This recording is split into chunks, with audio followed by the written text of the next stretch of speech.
Customer experience and experience management are among the most important topics in business today. But what is experience management, and where is the future of customer experience going? I'm speaking with Alicia Tillman, who's the Chief Marketing Officer at SAP, about the future of customer experience. Hey, Alicia, how are you? Hey, Michael, good to see you. Good to see you too. Yeah. So you're CMO of SAP. Tell us, what do you do? Everything from brand to demand, all of our retention programs, sponsorships, events, our campaigns. So the whole suite of marketing across all of SAP. Alicia, for you as the CMO of SAP, what does customer experience mean? Customer experience is the future. So let me say that first now. There's a disconnect between what companies feel that they're delivering in the form of experience and what consumers actually feel like they're receiving. And so it creates an incredible market opportunity for companies to really think about how do they solve the experience gap and how do they ultimately win in this experience economy that we're operating in right now. Why is it so hard to create great customer experiences? When companies measure customer experience, they look at it in a couple of different ways, but they're quite common. They look at their annual NPS studies, which is Net Promoter Score, that looks at a customer's willingness to recommend you to someone else to use your services. Typically, that is measured once, if you're lucky, maybe twice a year. Or you're given customer satisfaction studies once a quarter, twice a quarter. And oftentimes, though, the way a consumer judges a brand is based on each experience, one experience at a time. They don't look at it over a 12-month period and make a decision as to whether or not they're going to stay with that brand or not.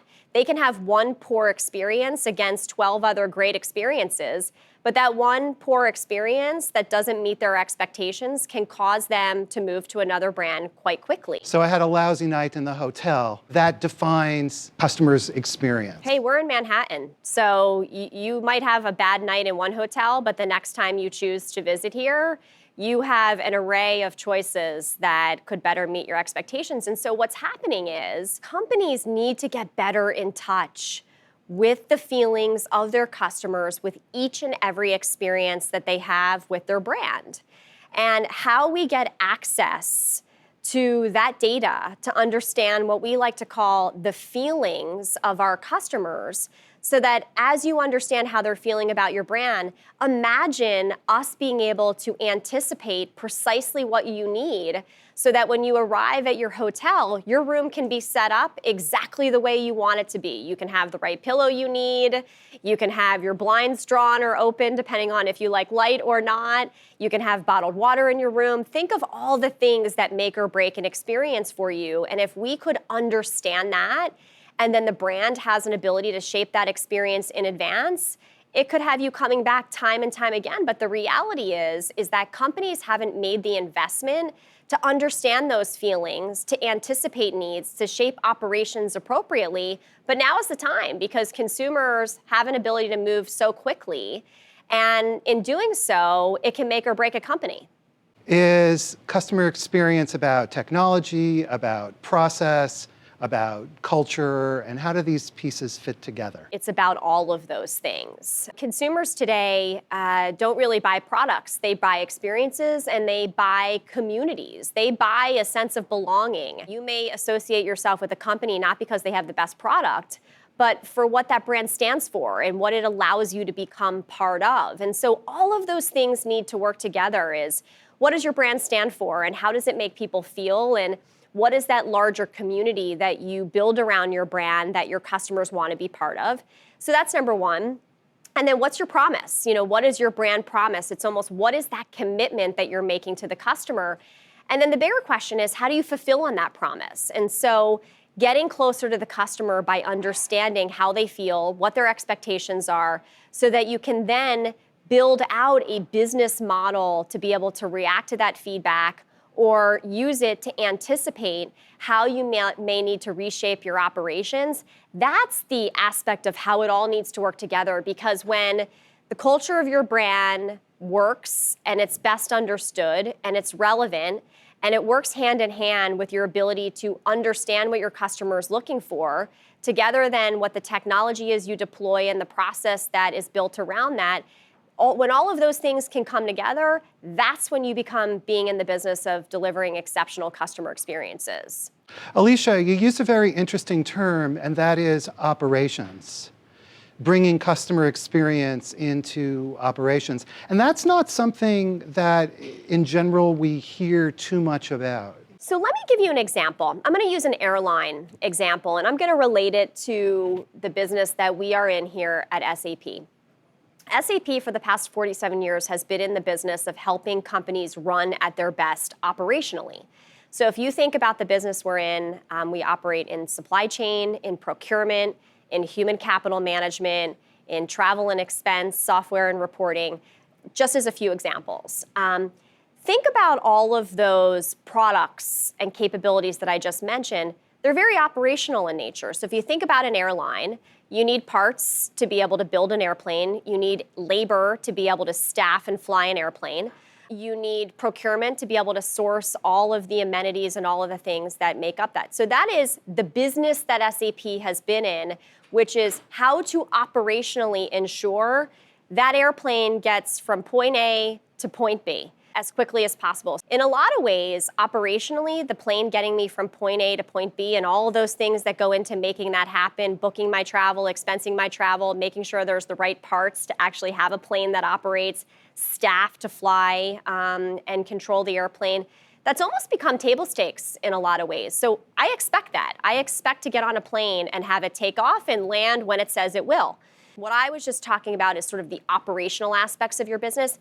Think now about the true experiential aspects of your business. I want to be able to shape my experience based on the quality of my food, the pitch of my seat, how friendly or unfriendly the flight attendant was for me.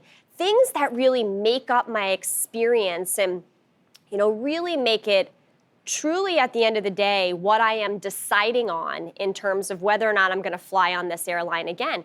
We now have this opportunity to really wrap our hands around being better in touch with that consumer on those things that are considered experiential level circumstances that in the past we haven't been as in touch with as brands. And so now at SAP, we call that operational data now getting combined with experiential data to create this new category, which we call experience management. Because if you can onboard the insights from the consumer in terms of how they're feeling about the experience and use that to reshape the cleanliness of the plane, how well your flight attendant is operating while you're in service, or the speed of the plane, all of those operational aspects, if you can get feedback on that each and every time, it allows you to run a better operation so that end to end you're delivering exceptional experiences for your customers.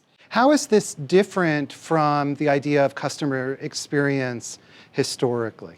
I think the biggest difference is increased access to how your customers are feeling. So there's so many different methods in which you can obtain that information. You have surveying technology, you have social sentiment, so what are people saying out in the social and the digital forums? There's so many different mechanisms that exist today of which your consumers are out there sharing their feedback about your product and about your brand.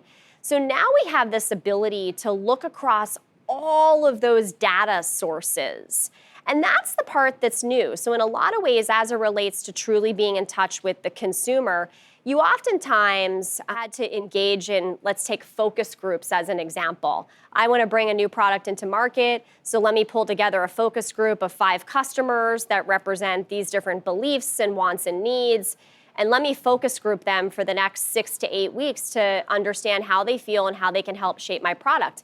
Well, that is not necessarily tied to a particular experience. So imagine you just flew on an airplane and you had 300 passengers on an airplane, and there were some challenges, but based on who you are as a person, you may think this is a challenge, another person may have a different challenge. Imagine being able to be in touch each and every time with everyone who flew on that plane in a matter of minutes. You can look at their social media feeds and see what people are saying about your airline as an example on social. You have the ability to automatically survey them. and to be able to see what they're thinking, what they're feeling, what they thought about that experience. It's just unprecedented now levels of access to data, which is what I think is one of the fundamental differences that we have. Like many of the other evolutions as it relates to access to data that we've been through, I think access to data at the customer experience level is growing exponentially, putting the technology in place to be able to capture that and then derive the insights from it so that you can now take that and use it to fuel your operation. That's what I think are some of the fundamental differences that we're seeing today. So the foundation then is being able to capture various types of data at the time that the operations of the business are being delivered. Oftentimes, customer satisfaction surveys or net promoter surveys are not necessarily tied to a particular experience. It's once a quarter, I'm going to send you out now It's a broad brushstroke. Your 3-month survey about how you thought about your service. Well, a lot of times people take these surveys. I mean, if you're anything like me, I sit there and I'm like, when was the last time I experienced this brand? And I can't really recall the things that I liked or disliked about it. But in some cases, the end result may have been, I'm actually not a customer of that brand anymore, but it's so far removed now from when that experience happened that it challenges these now what are becoming antiquated methods of measuring satisfaction and loyalty, I should say, of your customers. And so it's more evolved, it's more agile, it's more aligned to an experience itself so that you can truly do something meaningful to now shape the operations of your business as a result of it. You have been shaping SAP around this concept. Yeah, there's a tremendous experience gap that exists between what companies believe that they're delivering in the form of customer service and what the consumers actually believe that they're receiving on the other end. It's actually created a $40 billion addressable market. If we think about the money that it takes to build a brand and to deliver an experience with a customer, and the amount of money that you're losing when you churn customers as a result of a poor customer experience, the addressable market size is incredible. And so that is a big part of when we think about the brand of SAP and what we help to enable, especially with the recent acquisition of Qualtrics earlier this year. Qualtrics helps to now bring us these new layers of data as well as technology to get better in touch with our customers with each and every experience. So not only we can change the experience in the future when we hear from them, but we can also anticipate and change things from happening before they do. Imagine if you knew that a customer was about to leave your brand in advance of it actually happening. Or imagine if you knew that an employee was so unhappy with you that was out looking for a new role. I mean, imagine if you could understand that feedback more frequently so that you could prevent those things from happening. Building truly what is an intelligent enterprise of today, this new realm of experience management, which we call it, so that they can ultimately win in the experience economy. And it matters. It matters so much in terms of how brands really need to think about how they win in today's marketplace. In terms of the speed and the timing that companies can use to collect this data and then respond, any thoughts on that? Yes, let me give you an example. So Yamaha is a company that's in the business of creating musical instruments. And they were about to introduce a new keyboard into the market. But as the product team was building out the features and functions associated with this new keyboard, they couldn't decide internally where they wanted to place some of the knobs and sliders associated with this keyboard. They were unsure. Competitively, they had to get to market very fast, but the typical methods were failing them. They didn't have time to engage in a focus group. And they were also not in an alignment internally on being in touch truly with where they wanted to place these capabilities on the keyboard. And it matters. If you're a keyboardist, it truly matters where you put the controls on the keyboard. So what they decided to do is send out a survey to over 1,000 customers. They created it very quickly. They said, hey, here's the problem. Here's what we're thinking. We're unclear as to where we want to put these features on our new keyboard. What do you think? In a matter of hours, they had nearly all responses back.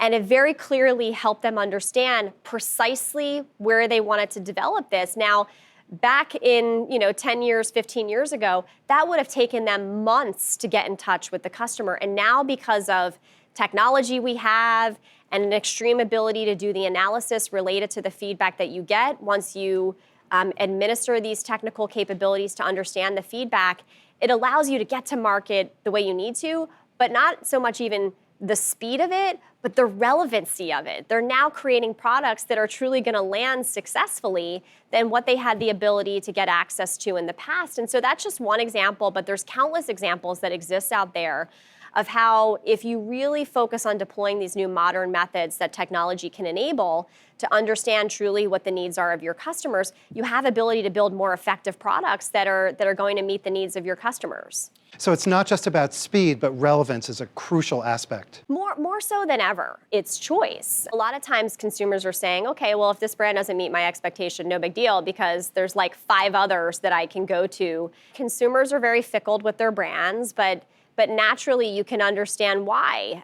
We are all consumers, and we can certainly count ourselves, how often we've been disappointed with a service experience and then have made a decision quite quickly to move to another brand the next day. And if you want to compete and you want to build a brand experience that is relevant, the greatest way to do that is to really engage more with your consumers. How can technology help to enable that? Because speed is always going to be an issue. And so here's a beautiful way in which the two can work together so that it becomes a win-win for both the consumer as well as for the brand. Is there a distinction between business to consumer and business to business when you think about these things? My favorite question. I'm going to say no. There shouldn't be. Regardless of the job title you have within a company, I still want to be spoken to like a human being. I have feelings, I have emotions, I have wants, I have needs. And if marketing speaks to me in nothing but corporate jargon, that's going to create a trust issue that I have with the brand when you're not speaking their language. And then I'm also going to question the value of whether or not that brand is right for me. And so that's how I would describe where the opportunity is. It's in storytelling, and it's also in who you're targeting when you actually deliver that story to the marketplace. Because for us, we may be pure B2B, but I can tell you everyone is an influencer into decision making, even our children. Who are making comments about brands and their cool factor and whether or not they're doing good in the world. Those opinions matter in the decision-making process. So we're going more mass market and we're going more human in the way we tell our story. The both need to work hand in hand, and that's why I think the lines between B2B and consumer are becoming blurred. Alicia, what advice do you have for companies that want to embark on this experience management journey that you've been describing? Learn the needs and desires of your customers up front, but then also measure the effectiveness of the experience that you're providing each and every time. Deploy the technology, understand what it's telling you, the insights that you gather from your consumer, and use it to shape both not only how you market, but how you develop the operations of your brand overall to meet and anticipate the needs of your consumers. Alicia Tillman, thank you so much. Thank you, Michael.